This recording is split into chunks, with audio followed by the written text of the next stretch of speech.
My priority is their suffering. He does have no There's a idea where camera the rest of somewhere. the two are. He has to defuse the spike to be able to get that W, but it is a problem. Oh, this is the smoke coming up. Is he gonna continue to defuse it? Is it gonna be a win for Alpha Esports? Pros don't fake. Se acabou! No way! 双下第二个。Welcome to The Headshot, your weekly update on all things VCT. Let's start with some highlights from last week's Challengers events. Pincha la spike, todavía no dan cara, se va a llevarse la vaca, está desactivando, se va con la triple, está desactivando, se queda sin balas, tiene que recargar, está en 30 vidas, intentar cargar, ¡se la llevó! ¿Qué acaba de hacer? 전진우에서 어디 있는지 알았는데 근데 2, 3 상황에서 dos sheriffs das Jets. Como é bom, tentou ali os tiros pela parede, 4K, eu vou embora. Yao John nothing to punish. There's the swing. Dre good for one. Dre good for two. He's good for four. Is he gonna get another ace in this game? Yes, he is. Now let's head to NA to hear from Death, the IGL of XSET. Let's see how they've been preparing for Challengers playoffs. My name is Rory Jackson. I'm currently the in-game leader of the XSET Valorant team. Death just goes nuts there. My gosh! When I first joined XSET, it was definitely an experience adjusting to a core of players that had been together for a while. And I didn't want to come in there and just tell them not to do certain things or completely take control. It was making sure that the team felt comfortable in things they used to do, and then obviously adding the things that I like doing. We're definitely focusing a little more on customs and getting in that server work.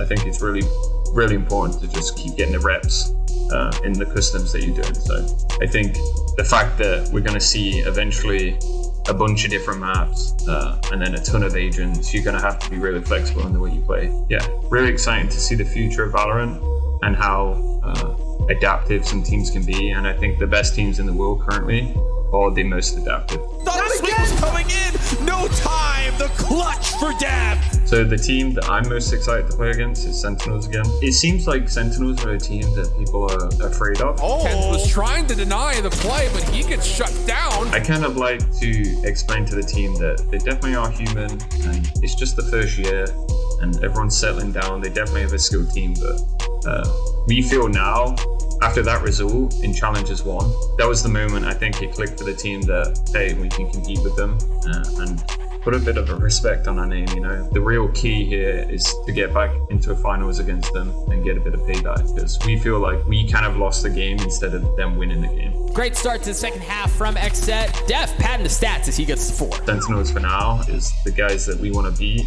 and everyone else should be just stepping stones up to that moment again.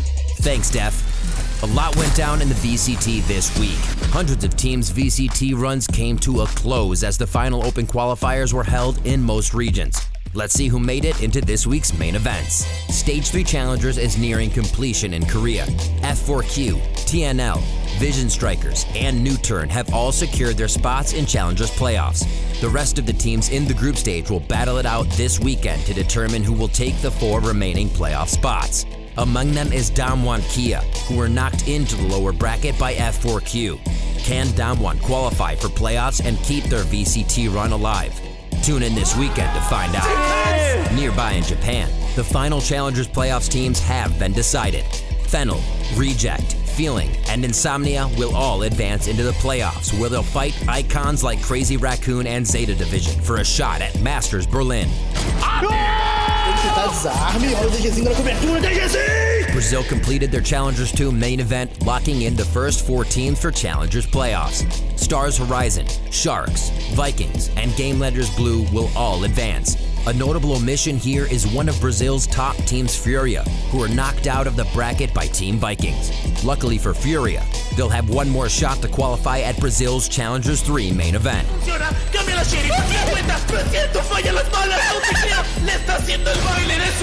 Latin America South finished their final Challengers main event as well. Chaos Latin Gamers and Nines team took the top 2 spots. They will advance into the next stage of competition, where they will face off against Crew and Australs for a shot at LATAM Challengers playoffs.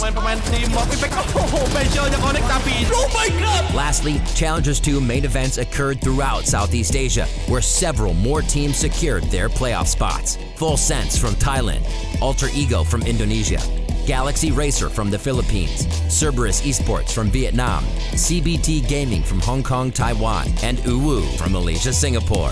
Who will be our ones to watch this week? Let's head over to EU to find out. TenStar is a new team from the UK that's popping off in the Challenger scene. The players in this squad were previously competing under the name Terran Mill, but they've really stepped up their game since being signed by TenStar. They had an impressive run through the upper bracket at last week's Challengers 2 closed qualifier, where they defeated the one and only Team Heretics 2-0 to qualify into the main event. But there it is, the trades come through in 13-3 to TenStar. TenStar are making a name for themselves as a tenacious, momentum-based team who can't be stopped once they get the ball rolling. In their first map against Heretics, TenStar managed to bounce back from a 7-round deficit and clutch the win. I don't believe it! TenStar are a flexible squad where any given player can top frag, regardless of their agent pick.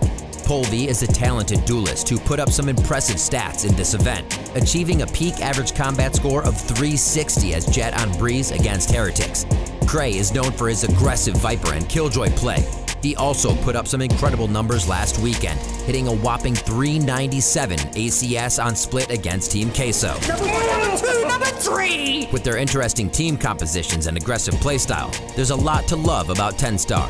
But are they ready to compete with the big dogs like Liquid and Fnatic? Tune in to the EU Challengers 2 main event to find out. Who's your favorite underdog team in the VCT right now? Let us know in the comments, and be sure to subscribe so you don't miss out on any of the action. Thanks for watching The Headshot. For upcoming matches and schedules, check out ValorantEsports.com. We'll see you next week for more updates on all things Valorant Champions Tour.